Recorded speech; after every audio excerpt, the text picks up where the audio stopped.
This presentation of In Their Own Words is dedicated to the brave men and women of the United States Armed Forces.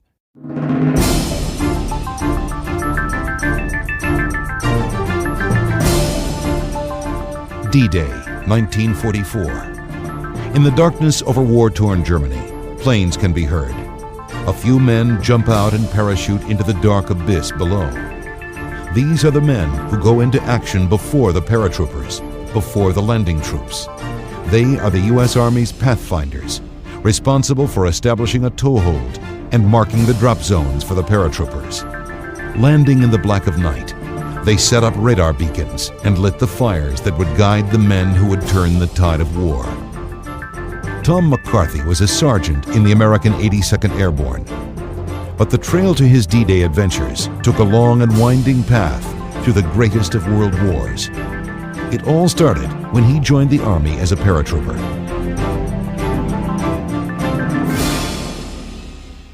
I had my parents would not sign for me to join the Army because I wasn't 21.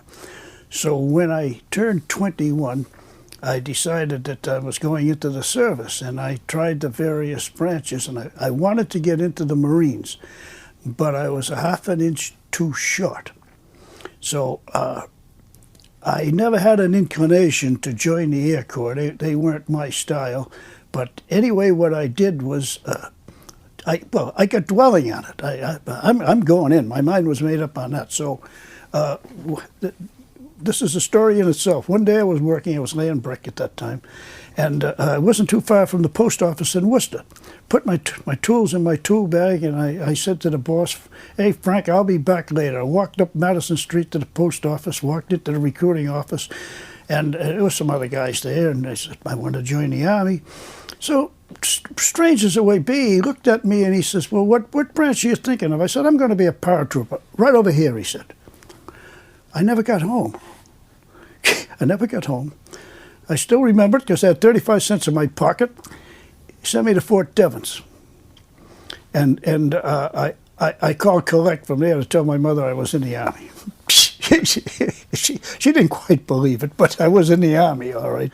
I was my best. I was 5'5.5", about 128 pounds. Didn't have an inferiority complex, but everything was always an uphill fight. So I figured I'll start at the top and work down. What the hell? If there was something better than that, I didn't know what it was. And that was about it. I don't think I gave an awful lot of thought at that age whether any of the dangers or any of those things involved. I looked forward to it more as some kind of an adventure, jumping out of one of those planes. That sounded like a pretty good idea for an afternoon, and that's the way I went. Past that, I had no idea in the world.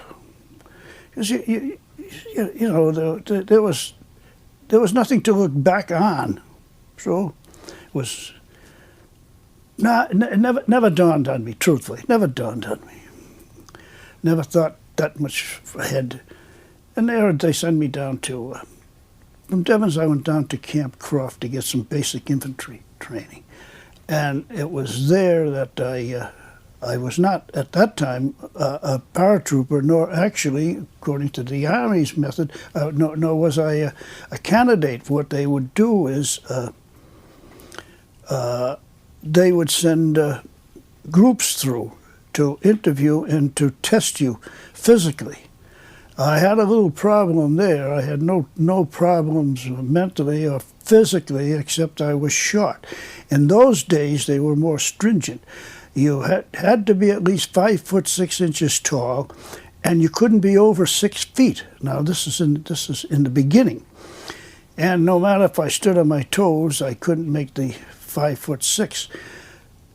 So they rejected me the first time for being too short, and my friends were going then. I felt kind of left out. But they came back again, and I went back and took it again. Physical was no problem. I could run through that. They couldn't even. I was a good athlete. I know that, and I'm proud of it. So anyway, after I took the physical test again, the same big sergeant reaches over and pushes me over in in a line, you know, the rejects. And there was a captain there, one of my own too. He was an Irishman, and he looked at me. He said, "Didn't I see you before?" I said, "Yeah." I said, "I can pass your test. That's nothing." I said, "But he keeps telling me I'm too small." Grabbed me and pushed me over the other line. That was it. So they sent me we went to Benning for training, and I was there when they activated the 82nd Airborne Division, which previously had been an infantry division. It had been an old National Guard division, I think actually based around Alabama, and they reactivated. Once in training, the young men were introduced to a number of new and frightening tasks. The first, and perhaps most memorable, was known simply as the Tower. What happened was that there were 4 arms, as I remember, that tower, and they attached a canopy, a parachute canopy, to it. And you put your harness on when it was your turn. There'd probably be 4 of you going up at a time for different arms, up in the air, and at a certain height, I think it was some 400 feet, I'm not sure. They release you, and then, you know, you floated down, and they were trying to simulate the drops. It doesn't matter. I don't think it was a good simulation because everything was perfect. It doesn't work that way. The real thing, it doesn't work. Nothing is perfect. Yeah, there's an element of chance. You don't know exactly what's going to happen when you bail out of that thing. You open or it doesn't open. You hope that it does. There's guys all around you. If it gets too crowded, one of them will land on your pillow up above, slightly deflated, give you a jolt, and your heart comes up in your mouth, simulating what would probably happen when you jumped out with a static line. And you did, when your chute opened, you did your nicest feeling in the world. Bang! Yeah, it's open. You know, that's a good feeling. And again, it helped. You know, it was some indication, but I don't think most of us ever really put it together until you made your first jump. But Tom McCarthy was not yet a pathfinder. He had a long way to go. The first step was out of an airplane on his initial combat jump into a place known as Sicily. Well, that was what probably for us an absolute disaster and a fiasco, as if you remember.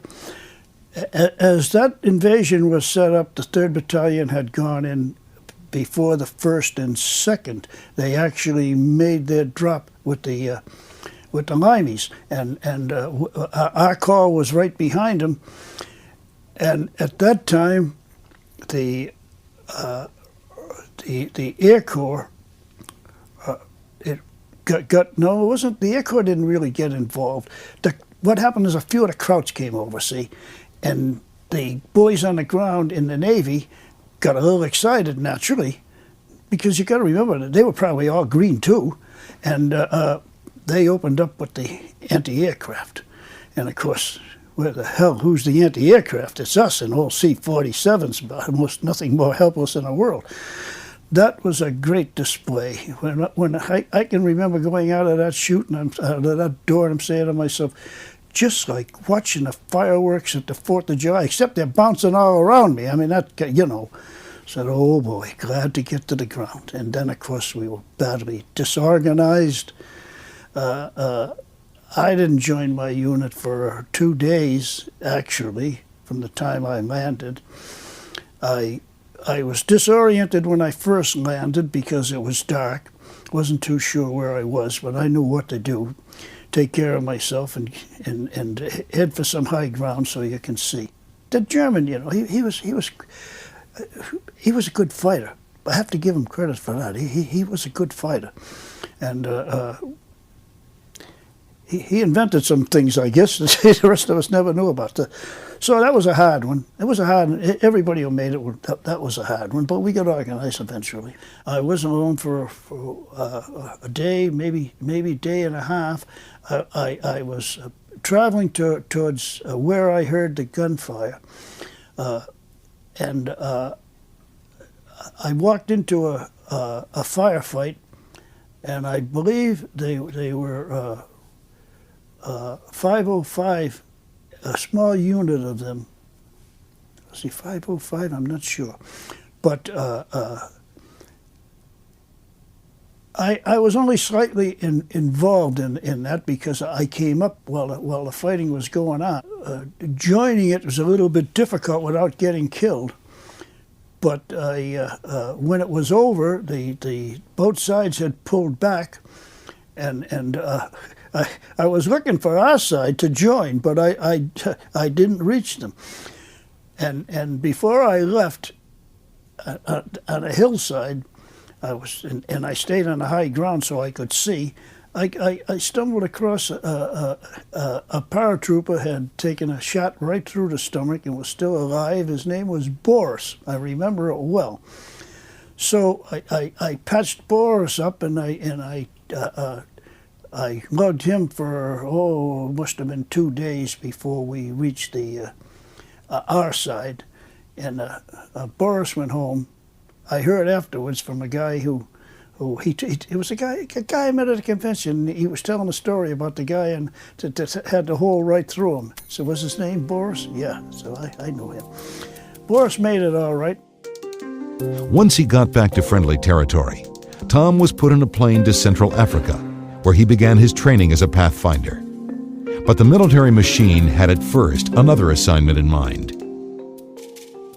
Well, I think we were down around the holy city of Carawan, and that's where we left from originally, and that's where we went back to. Now, they were going to do some specialized training. They was going to do some mountain training, and the mountains in Italy being very steep, because the way the Ural Mountains go, the steep part is in the south, and they fall away to the north, the small slope, and those are the slopes that the Germans would have. They would be occupying, and to get to them, you got to go up the hard way.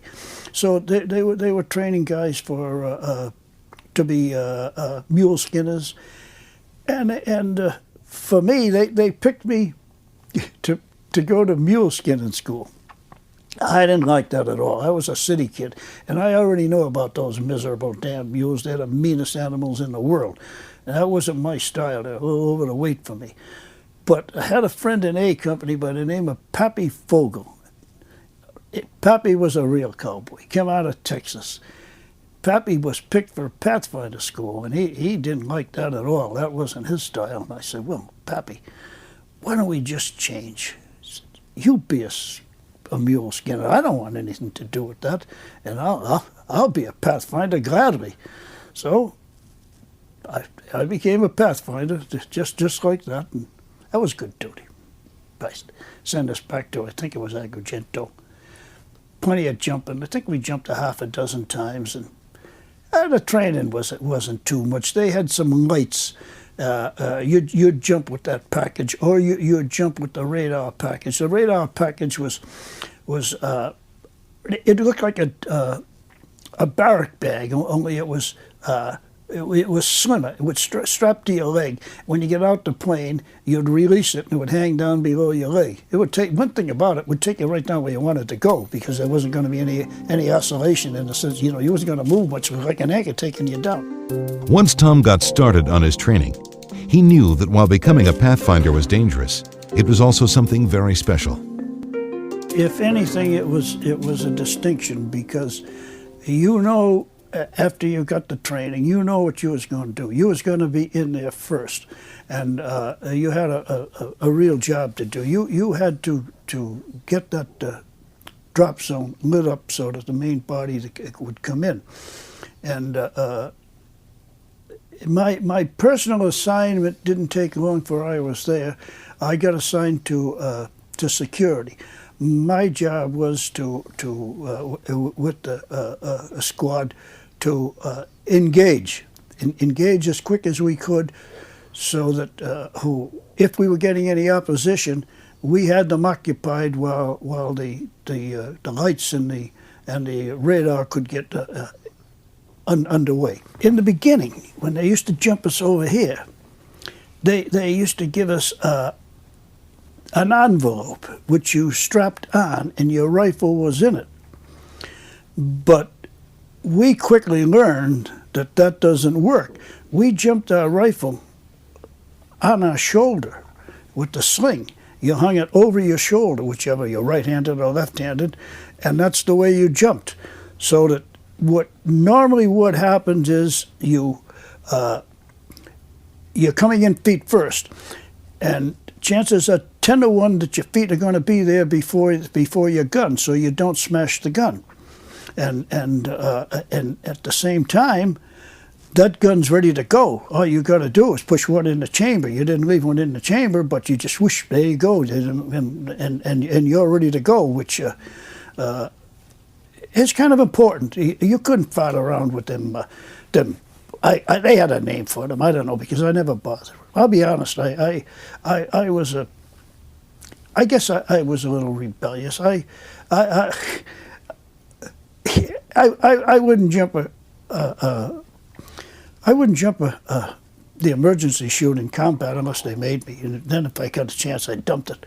I wasn't going in there with baggage. I was small enough. I didn't need that damn weight.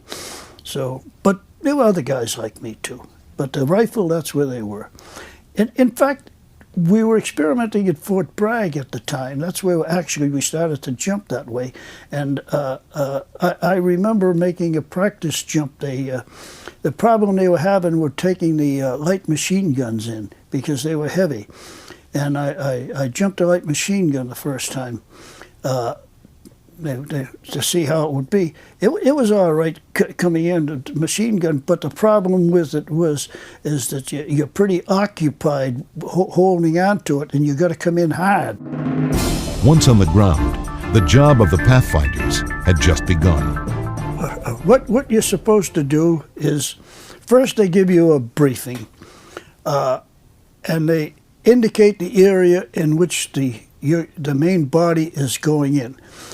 They have already chosen an area that would be large enough and well, what word should I use? Would be open enough. And then what your job was to do was to get in there first and to light up the perimeter and to set up the radar equipment and try to make, which was actually to make contact. Whether they ever did or not, I don't know. But that was the job. And as I said, you couldn't secure the area because there weren't enough of you.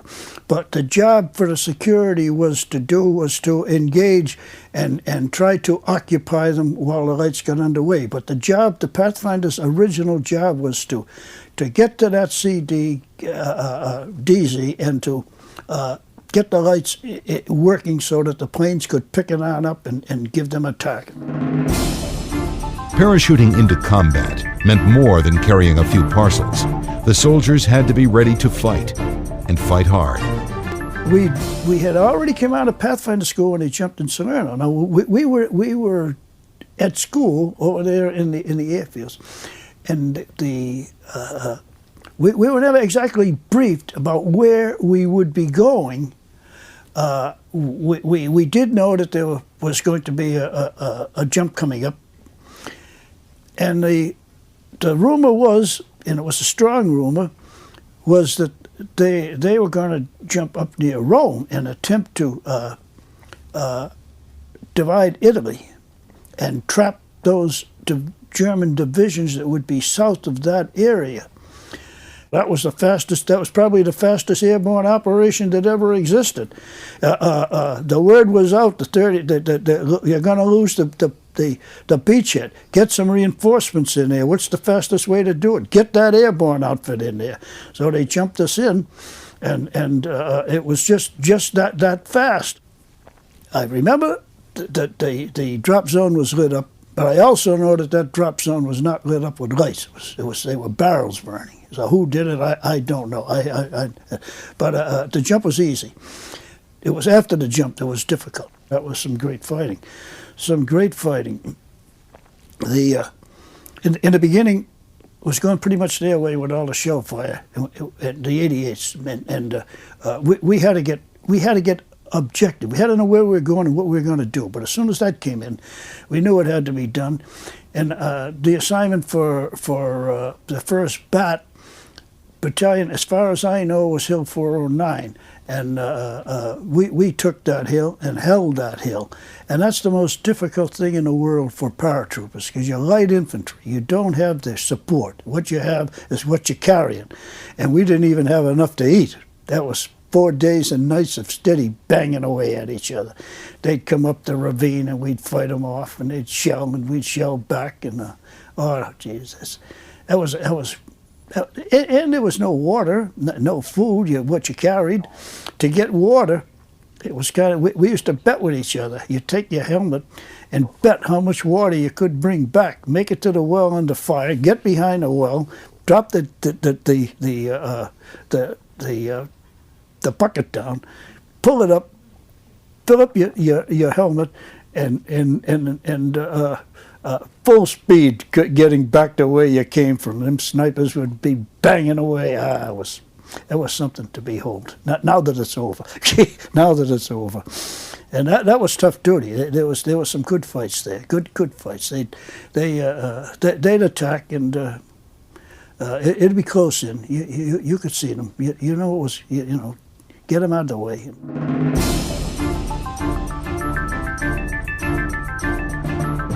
I volunteered just because after the Italian campaign, which was savage fighting, we're over there in England, we're sitting down, they're going to replace the best regiment in the division with a Green Regiment. We're going to sit behind and listen to that crap. So you go ahead, but if McCarthy can get in there, he's going. It's the main bout, and I'm going one way or the other. We never got briefed until just about ready to go in. I don't know if it was the night before or not, but then the maps came out, and the locations came out, and the instructions as to how it was going to was going to work. And they showed us where we're going and what we were going to do and what the objective was. And for my part, our objective was in that jump that the lead plane was to clear this farmhouse, which was an established barrack. Soon, it was time to go, and the Pathfinder's plane made a labored takeoff into the dark English skies of D-Day. It was a full plane load. There must have been 24 of us anyway. I looked down and I see the armadas down in the channel. I mean, there were ships and ships and ships, and forever you thought about how big it was being. The reality is beginning to come to you. This is the biggest thing that ever happened, and now what? What really are we getting into? And as the mainland began to show up, it shows up, you can see out there, it's like a dark spot against the horizon. Now that was a dark night, but the unfortunate thing about it is there was a full moon, and it was playing a little tag with the clouds. By the time we jumped, it was daylight. That full moon lit up everything. Come out of those sheets, I could look right down at them guys down there shooting at me, half tracks out in the field. Said, "Oh, Mother of God!" The dark would have been welcome if you could get organized, but there was no. It was come on in and just fight and stay alive. That's all it was. They started to shoot from the ground when we came over, getting close to our DZ. Most of it was small stuff. It wasn't really anti-aircraft stuff. It was the half-tracks were whacking away, and guys on the ground were shooting. And fairly accurate, too, because one of them put a crease around my left temple. I don't know whether he scared me more or made me mad, but I didn't like that because I was bleeding already and I wasn't to the ground, but I knew I was all right, so that's all that counts. And then, as they say, once he released us, he didn't hold the necessary time, so I landed just outside the barrack. I landed the side of a well. Rogers, I knew it was Rogers, landed inside. Time we got organized, Rogers was already firing his BAR, and then it went silent, so I figured they got him. I already was occupied. There were two guys that were banging away at me coming in. I got out of the chute and moved into the high grass and watched them. They came searching for me, and I let them search, and I let them go by, and I fed them a grenade, and I took them out, and that's what I was supposed to do, occupy. I occupied them, and the problem was the light. There was no way to be moving, standing up in that kind of light without being silhouetted. You'd get your head blown off because you didn't know where they were, but you knew they were there. So I spent some time in the dark grass trying to locate anybody, but fortunately, the time frame, I don't know what it was that the main body was supposed to come in, or how long we were occupied on the ground. I did see some of the lights over in the field, but they were too far away from me. I know we had missed. You know, a second in an airplane will take you quite a ways. If we had more time in the air, some of us would, for sure, they'd have got us because they were banging away from the ground. But the next thing I knew was a wonderful feeling. I heard the drone, and I look up, and there were planes, and pretty soon there were chutes. I said, oh boy, yeah, they're here. Once the main body of Allied paratroopers was on the ground, it was time for the Pathfinders to make contact. So I just stood still, let them come on in, wait to make a contact. And the first contact I made was kind of funny. I knew the guy was green, all right. He was laying aside of the hedgerow, and I sneaked up on him. I was afraid not to because I didn't know how he was going to react. And the next thing I know, he's challenging me. And we had a screwy password, see? And it was Tutsky Shatitsky. So I hear the Tutsky a couple of times, you know, and I'm looking at him, and finally I answered him. And I looked at him, but he was kind of relieved. I said, well, you're lucky, kid. You'd have been dead as hell if I was a Kraut. That's for sure. But anyway, we'll go it together. I carried an M1 rifle, as much ammunition as I could, and a couple of K rations just in case. Some grenades, which you need. But past that, nothing else. I didn't want any of that garbage. Because you don't know, but the one thing you know is your job is to fight. They laid in a barrage like you never seen, of mortars. And there's nothing more dangerous in the world than mortars because they come down and land in your pocket. We're caught in the open field. Well, it wasn't an open field, but we're behind these guys. So some of them got holes. They're all right. Kates and I went down. Flattened me. I went out for a while, but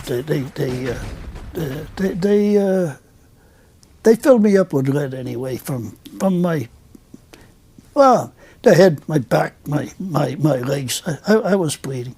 And when I woke up, Kates was there, and Kates had got it bad in the leg. And I looked at him. I said, well, look, we're not going to get any help here. We got to get out of here. And the only way we're going to get any help, we're hurting. Because it's the first time anybody ever put me out. I'd been hit before. When I woke up, I said, I know I'm hurting now because I'm bleeding. So let's get out of here. Maybe we get back to the CD. There'd be some medics. We can get patched up. I never forgot it because Kates couldn't walk too good, and I was hurting. But I lugged him part way anyway, leaning at me, from his bad leg. And we made it in. And to this day, I remember that chicken-hearted colonel, and he's looking at me, and he said, "Oh, you're bleeding." Well, I won't use the language I used on him, but when I finished, I passed out. And we were inside the barn, and what happened was that I had lost a lot of blood. So I'm not the only guy who's bleeding there. Me and Kate's, there are others. And most of, I was, I had lost blood, so I had, I couldn't talk. And they have a word for that. What do they call it? I don't know. But anyway, my mind worked good.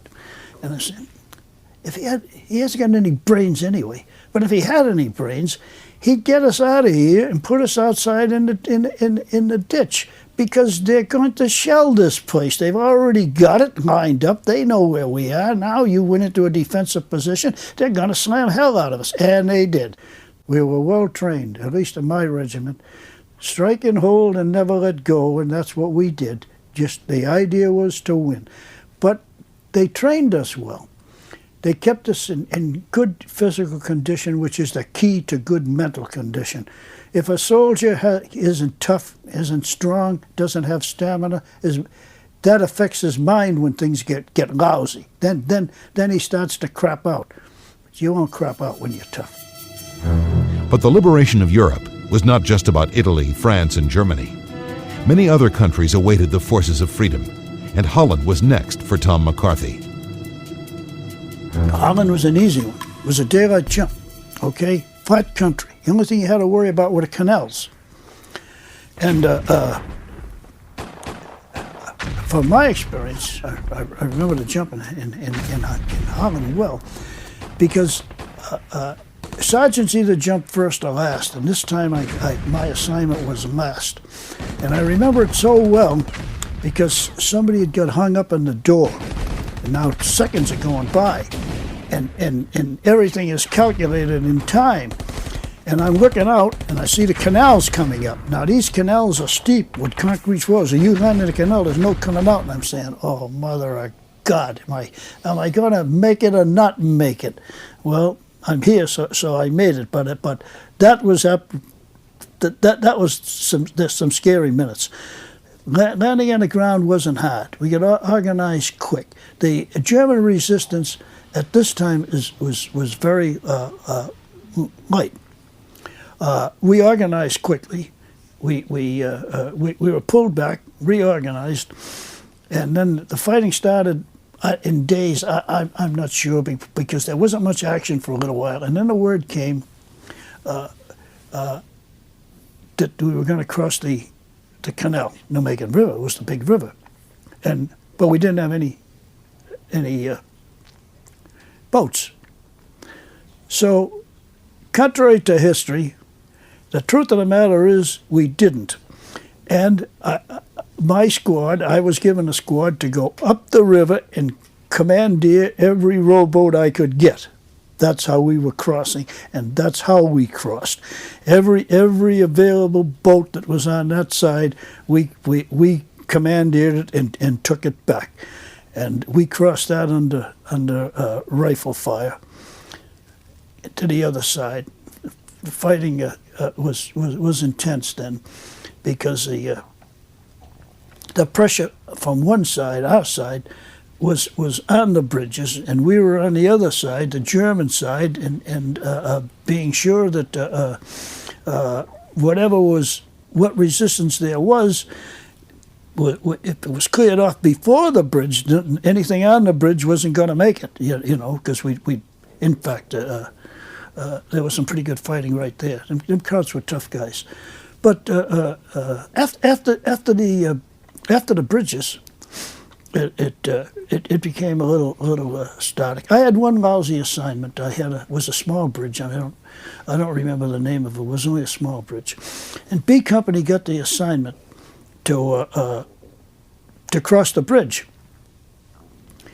Well, how I got involved, I don't know, except I got the assignment: take your squad uptown, support B Company. We're going to take that bridge.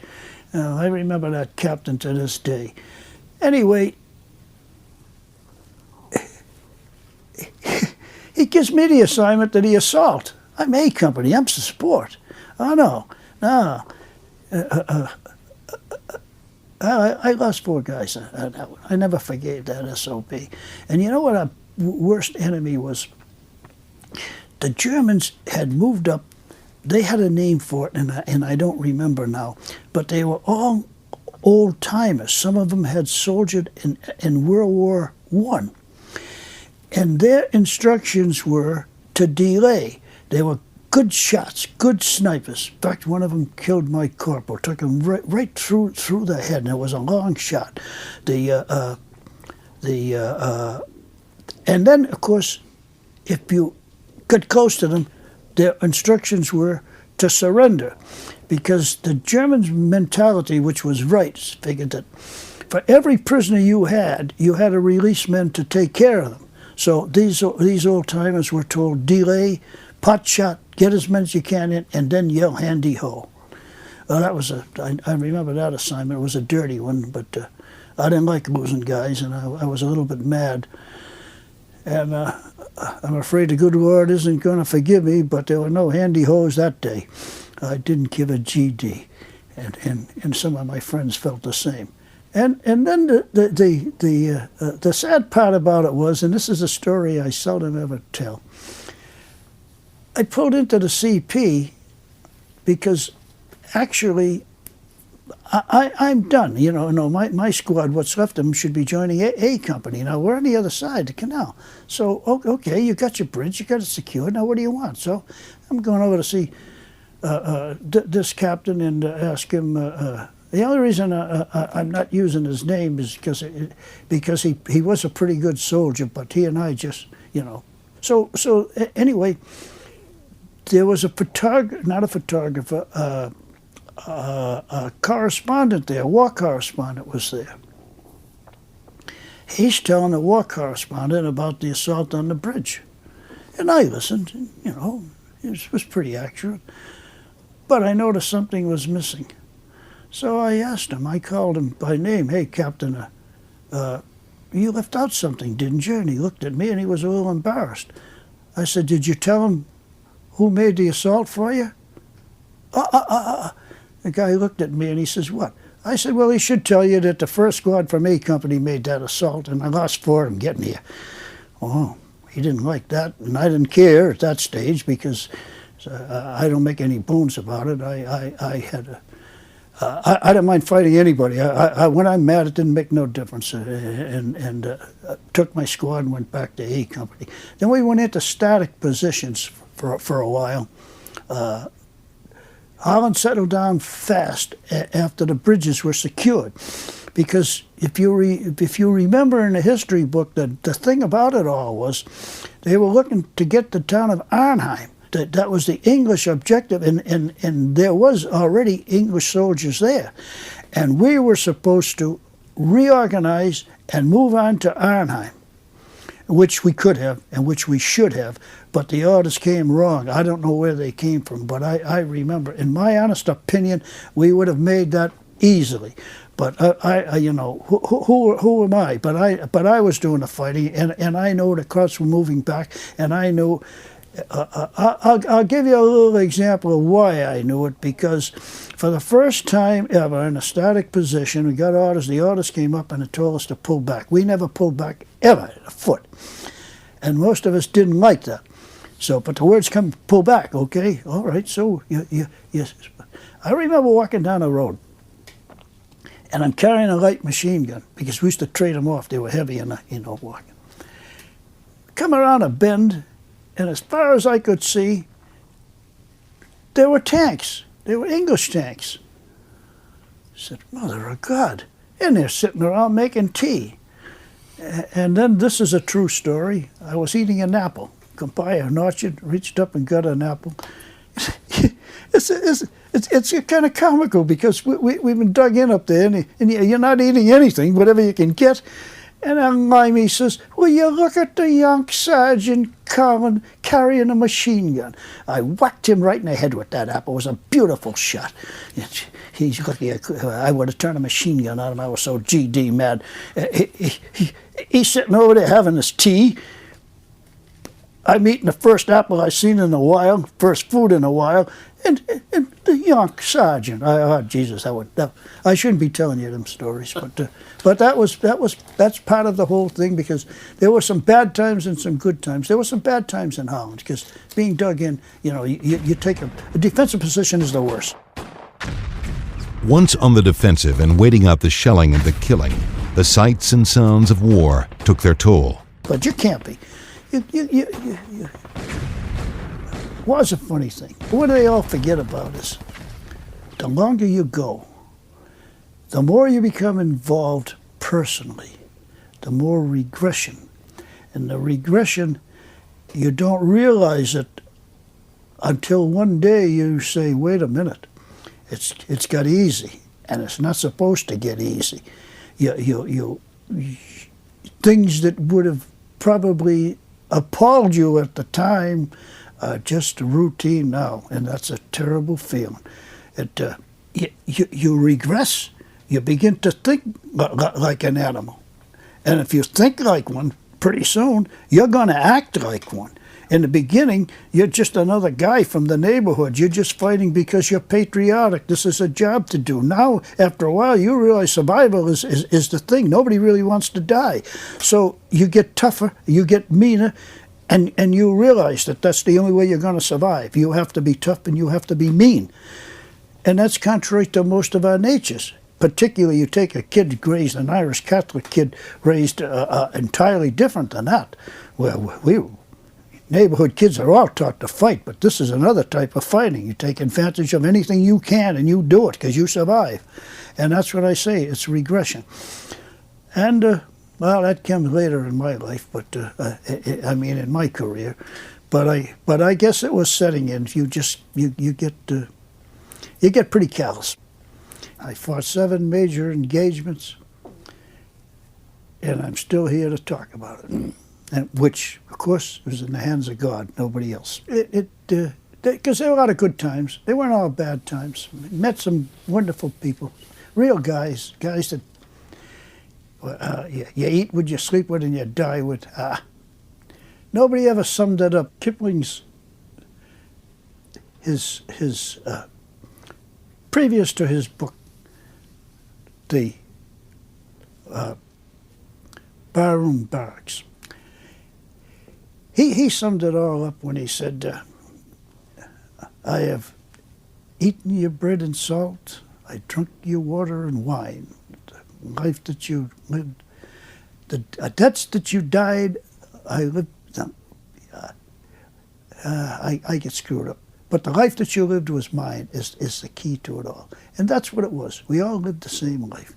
All seen it, and like I said before, maybe a little bit different. We all come out with the same answer. You suffered together, you played together, you watched your friends die, you got hit, you suffered with them. It was, in a sense, the life of a combat soldier. We lived it all, those of us that were real combat soldiers. It was a job. I did the best I could. Sometimes I wish I did it a little bit better, but I know one thing: gave it my best shot, never backed down, never. So that's all there is to it. I mean, just to say how do you feel? I wish proud most of the time, but not necessarily because I was a part of that point, but because I think I was part of the best fighting machine the world ever seen. Francis Lamoureux was another brave U.S. Army Pathfinder. The following is an in-depth interview discussing his experiences in Normandy in his own words. With the busy fall season just around the corner, you might be looking for wholesome, convenient meals for jam-packed days. Factor, America's #1 ready-to-eat meal kit, can help you fuel up fast with chef-prepared, dietitian-approved, ready-to-eat meals delivered straight to your door. You'll save time, eat well, and stay on track with your healthy lifestyle. Too busy with your end-of-summer goals to cook but want to make sure you're eating well? With Factor, skip the extra trip to the grocery store and the chopping, prepping, and cleaning up too, while still getting the flavor and nutritional quality you need. Factor's fresh, never frozen meals are ready in just 2 minutes, so all you have to do is heat and enjoy, then get back to crushing your goals. Level up with Gourmet Plus options prepared to perfection by chefs and ready to eat in record time. Treat yourself to upscale meals with premium ingredients like broccolini, leeks, truffle butter, and asparagus. With Factor, you can rest assured you're making a sustainable choice. We offset 100% of our delivery emissions, source 100% renewable electricity for our production sites and offices, and feature sustainably sourced seafood in our meals. This August, get Factor and enjoy eating well without the hassle. Simply choose your meals and enjoy fresh, flavor-packed meals delivered to your door, ready in just 2 minutes, no prep, no mess. Head to factormeals.com/warriors50 and use code warriors50 to get 50% off. That's code warriors50 at factormeals.com/warriors50 to get 50% off. They say, okay, it's time to go. So we have to put all our gear on, and we had to get the parachute on. Then after you get the parachute, then trying to buckle up, get the harness, get this. Next thing you know, you're so loaded down with all your equipment. You've got bandoliers of ammunition. You've got all your pockets loaded with K rations. You have grenades all over you. And then trying to get in the plane, you could hardly move. So someone had to heave you. You had to heave-ho, get you up through the door of the plane to get in the plane. And then finally we get in the plane, take our seats. What a relief to get in there sitting down after a while. That equipment was heavy. So then finally the engines start revving up. And next thing you know, it's okay, we're going to take off. Down the runway, the door's open. There's no door on the plane. Door's wide open all the way across. They don't bother shutting the door. We're going to jump out. We weren't going to take any chances. They couldn't open the door. They left the door open to make sure we were going to get out of that plane. So finally we take off, and by that time it was, it could have been about 11:30 at night. It was 11 o'clock at night. They were on double daylight saving time. It was still light when they took the picture of us outside the plane. So by the time we took off, it was just starting to get dusk and dark, and we could start seeing the lights pull. Of course, there was a blackout. So that means once you took off, you wouldn't see many lights again. And we took off. We kept on flying. We heading south from our base, which was up in Fockingham, of all the names, Folkingham. That was where the air base was, where we took off. And finally, we head out across the ocean. I guess we were going down along the southern coast of England, and when we turned out across the Channel, we headed between the islands of Guernsey and Jersey. Well, that was the first time we saw any action, because we could see Ack coming up when we got to Ireland. And at that time, we didn't even know that the Germans were holding those islands. They were British islands, but the Germans were on those two islands. And but here comes the Ack. We're flying right in between. So next thing you know, it couldn't have been more than a minute or 2 minutes when we got the word, stand up and get ready. It's hook up. So here we're hitting the coast of Normandy, and we could look down, we see land again. It's the Cherbourg Peninsula. But we could see the moon, because the moon was out when we came over, and you could see the moon glimmering from the surface of the ocean or the channel underneath from the water. So Fayette Richardson in front of me, number 3 and 4, we were able to look out the door of the plane. We could look down and we could see what was going on. The rest of the guys down the plane didn't have much of a sight of what was going on. Finally, the word, get up. So then it's hard to get up on your feet. Once you're up on your feet, then you get the motion. Next there's the red light. Then finally you say, okay, stand up and hook up. So we have hook up on the cable. And then Lieutenant Williams goes out, equipment check. So we check the equipment. We did everything by the numbers, 1 okay, 2 okay, 3 okay, all the way down the line. Then after everyone had their equipment checked, knew that everything was hooked up right, their chute looks like the pack tray was in the right direction, then he came down, he put himself in back of me, and he hooked up in back of me. So he was the number 5 man out of the plane, Lieutenant Gene Williams. So then next thing you know, then all of a sudden we start seeing all this stuff coming up. And you could hear the vibration from the Ack, and the vibration of the plane, accentuated the whole thing. And suddenly it felt. I was standing there. We knew we had to jump. When are we going to get the word to go, to get the green light to jump? And we were eager. Everyone's just pushing. You want to get out of that plane as fast as you can. So we looked, and I felt as though I was in a. First, I said, this is like being inside a popcorn popper. Everything's popping underneath my feet. And the next thing I said, oh my God, those are real bullets coming up. And if those start penetrating the fuselage of the plane, they're going to go right through my feet.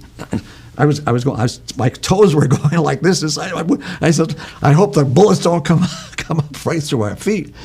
So, and then of course, as everyone describes Roman candles, that's exactly what it was like. You looked like you were flying through a fireworks display of Roman candles coming up all around you. So finally, the word comes, okay, we're going to go, green light's on. So 1, 2, 3, 4. So finally, I'm off the plane, right behind Feodorich, and Lieutenant Gene Williams is right in back of me. And then you've got Jefferson and the rest of the Barbio and Charlie Rogers and Stott and the rest of the crew. And once I got out of the plane, I remember that the opening shock wasn't bad at all. I figured with all that weight, I was going to blow a panel. I'd probably go all the way down and crash into the ground, because I'd blown a panel when we were in maneuvers in Tennessee, and I knew what a hell of a hard landing I had there, and I didn't have half the equipment on that I was jumping into combat. Anyway, my chute opened. I knew it was open. I said, hell, I'm not going to check my canopy. You're supposed to look up, what the hell's looking up there? It's dark. What am I going to see? I want to see what's down there. So next thing you know, I start oscillating. So I swing like that. Then I went back and started swinging the other way, too. Then I started swinging the other way. And the next thing you know, I hit the ground. Boy, that was fast. Usually maybe 5 or 6 oscillations. I think I was down in about 3 or 4. It seemed like 3 or 4 oscillations. Bang, I was on the ground. And as soon as I hit the ground, geez, it was easy. Because we were in an apple orchard. The ground was soft. It wasn't hard. I wasn't on any pavement. It had been tilled, the farmers had taken care of it. And next thing you know, I'm lying flat on my belly. And then I rolled over and I took off my chute, got out of my chute. I had no trouble getting out of my chute. I figured maybe I'd have to struggle to get out of the harness to get the buckles loosened. I got out of my chute.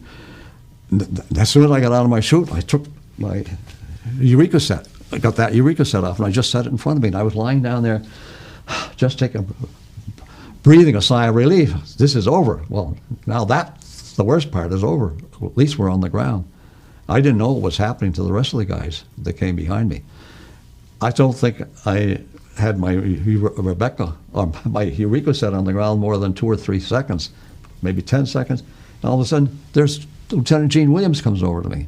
He was right in back of me. He got out of his suit fast. He was over. He says, Lamoureux, are you okay? Yeah. And then next thing you know, Richardson, who was in front of me, so the 3 of us were out together. Then Sergeant Barbio was there, so there were 4 of us. And then finally the others, so we all started saying, well, we're here. So the first thing that Williams says, okay, how is your Eureka set? Is it okay? I said, yes, it looks, I don't think there's anything wrong with it. I had a nice soft landing. Everything looks okay. I said, do you want me to test it? He said, no, wait a while. Don't start sending a signal yet. He said, Barbio and I are going to go out and we'll reconnoiter and see what kind of a DZ we have here. Check our position. So I said, hold still here. Just wait until we come back. So they took off. Barbio and Lieutenant Gene Williams took off. And they went off to see if they could find a little farmhouse or something, and then they come back.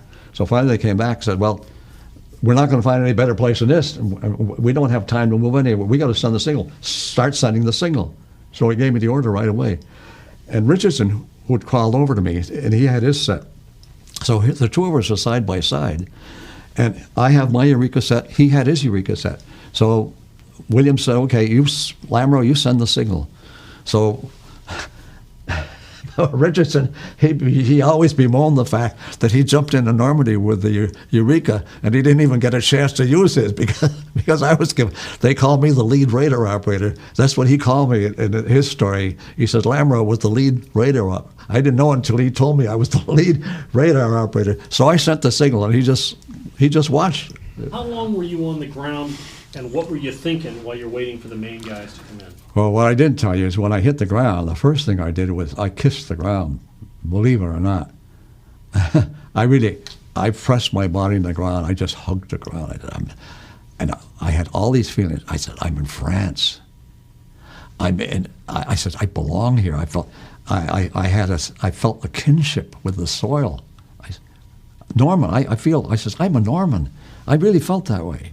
And I had that feeling come over me. I said, no wonder I volunteered for this. I know I was meant to be here. It was meant for me to come here. So I knew what there was going through your mind then after the Eureka's running and you're waiting for Oh, but then after, when we got the word, when Lieutenant Gene Williams said, okay, Lamoureux, send the SEAL, here's what was going through all of our minds. We said, what happens if they call us off tonight and they don't come? We all were thinking the same thing. Maybe they won't come tonight. Maybe they'll scrub the mission just like they did the night before. So you can imagine that after we waited, then finally we heard the drone. Oh, we know these are our planes. These are our planes. We heard them. So they come, and we got louder and louder. And then all of a sudden, when we see guys actually coming out on top of us, the chutes over, my God, we were ready to shout for joy. But the Germans were patrolling a dirt road right outside of our, and they were shooting. When we landed, when we first got there, we weren't there not even a minute on the ground when we had tracer bullets going right across over our heads. One of our men was hung up into the apple tree, and he was so trussed up his harness he couldn't get out. It was impossible for his hands to get down to unbuckle his chute. He wasn't more than maybe 8 or 10 feet off the ground at the most. But someone had to climb up, and they had to cut him out of his harness. He was hollering at us to get him down because the bullets were flying across right over our heads. So they finally got him down. I always said it was Sternesky who was up in that tree. I'm positive it was Sternesky. So after the first 2 or 3 men that were saying landed right around us, then we knew there were more, and there were more. They were coming. And then I said, oh, that's the first wave. So now there was supposed to be another wave of planes coming. So we waited for the second wave. Nothing happened. How about the third wave? Nothing happened. Well, this must be it. So Lieutenant Williams said, well, Lamoureux, I don't think any more guys are going to come now. And so our orders were to destroy the circuitry, self-destruct. So we had to push the button that would self-destruct all the circuitry because we couldn't lug that thing around. And we were given orders to dig a hole, bury the Eureka in the ground there, but first destroy the circuitry by having it self-destruct. So here's Richardson and I. We had anticipated we were going to have to do it, so we'd already started digging the hole, so we didn't have to waste too much time when we got the orders to go. So we just finished, destroy the circuitry, threw the things in, covered them over, and then we took off. They said, okay, let's go. We got to go out and fight the war now. But we didn't go very far because on the dirt road there were German personnel carriers that were patrolling the road, right? We didn't know until we got out to the road and we saw these guys going by us. So one of the guys would jump down on top of us, and he was from the 2nd Battalion, one of Colonel Shanley's men from the 2nd Battalion, and he started with a Tommy gun and he shot at them, and then we threw grenades at them. They disabled the truck, and one of the guys got away. One of the Germans got away. So that was the first kill. That was the first kill where we knew that we were really killing Germans for the first time. What was the biggest limitation for you as a Pathfinder? What was the biggest limitation of being a Pathfinder? Well, one limitation for me is I couldn't carry a weapon. I could not carry a carbine. I couldn't carry a rifle because I had to make room for the Eureka. But I did have a Colt 45, so that was all I had was a Colt 45. But I still carried bandoliers of ammunition, so that once I picked up a rifle, I'd have all the ammunition I needed for the M1. And not for the carbine, I just had ammunition for an M1. And I had the grenades, I had all the other stuff that we were supposed to have. So in a way, that was a limitation. Where were you supposed to get a rifle? It's the first guy you see that doesn't need his rifle anymore, you're supposed to pick it up. Yeah. So the plan called for you to look for the first dead American, in essence, to get your weapon. That's the way you do it. Yeah, yeah. You just pass it on. I mean, it's no good to him anymore. So you just pick up your weapon and go on with the rest of the guys. Keep going. Oh, we had some funny experiences. We had some funny experiences the next day. As we moved out, we didn't know where the heck we were going. We knew what our mission was, where we were supposed to go, to the bridge at the Murderay, and there was one at Pont-l'Abbé and Pont-l'Évêque.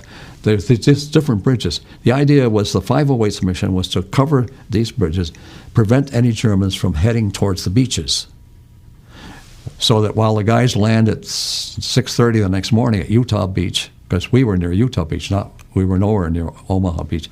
So that would prevent German reinforcements from coming and making it more difficult for the guys getting off, unloading from their LSGs and coming on the beach. What was your biggest fear as a Pathfinder? I don't know. For a while, in the excitement and the exhilaration of everything, I really don't think I think my greatest fear was when I was in the plane, before we jumped. The fear that I was going to get shot up before I even got out of the plane. I think once I hit the ground, I think this is going to be routine now.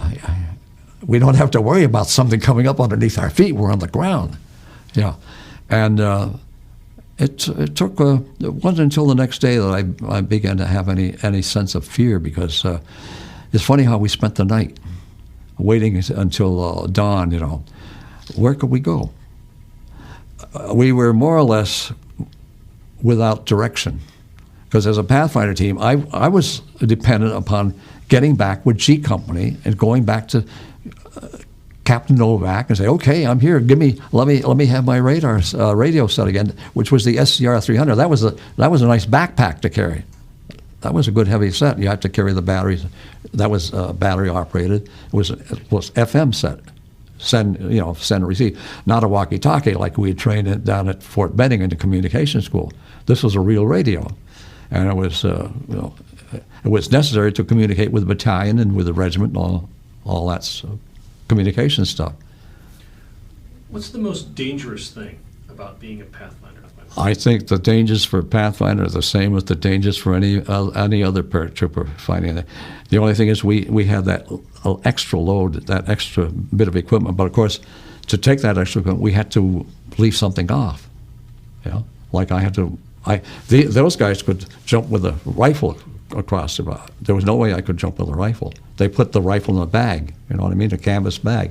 I don't know if you've seen pictures of how they had the bags strapped across them. And of course, you feel secure when you have a weapon. You don't feel secure with a revolver, 'cause you have to be practically face to face with a man for a while. But once you have a weapon, you can see a guy way off there in the woods, and you can pick him off, and he doesn't see you. But you can't do that with a pistol. What about going in first? Is it more dangerous to go in first? Tell me about that. Well, of course it's dangerous, yeah. But again, all the while we were in England and while we were training, I never thought of the danger of being the first one. To me, I felt to say, well, see, we're going to lead the way. We're like scouts. Well, that's what the French called us. The Pathfinders, the word for Pathfinder in French is éclaireur, and éclaireur is a scout. We're the ones that lead. Show the way. And of course, once you hit the ground, the guys I respect are the men who are the point men. Once the company is assembled and you're going into a combat situation, the first man out, he's at the point. He's all alone. And he's the first one that the enemy's going to see. And so he's the first one to get killed. But then he draws fire, and then that alerts everyone else. He's like a sacrificial lamb.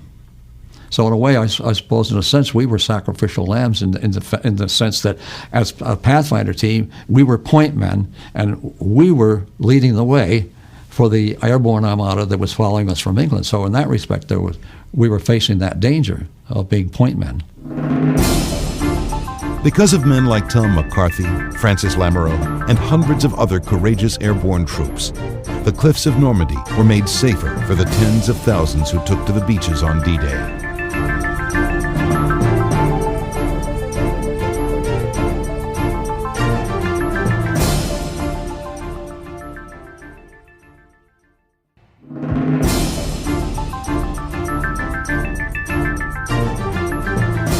We hope you've enjoyed this presentation of In Their Own Words. This program was created and produced by First Person Productions Incorporated in association with the Documentary Broadcasting Company. Produced by David Benson. Written by Rod Pyle. Engineered by Greg Bartheld and Brian Donovan. Narrated by Bill Ratner. This production is copywritten by First Person Productions Incorporated. Any unauthorized broadcast, public performance, or copying is a violation of applicable laws.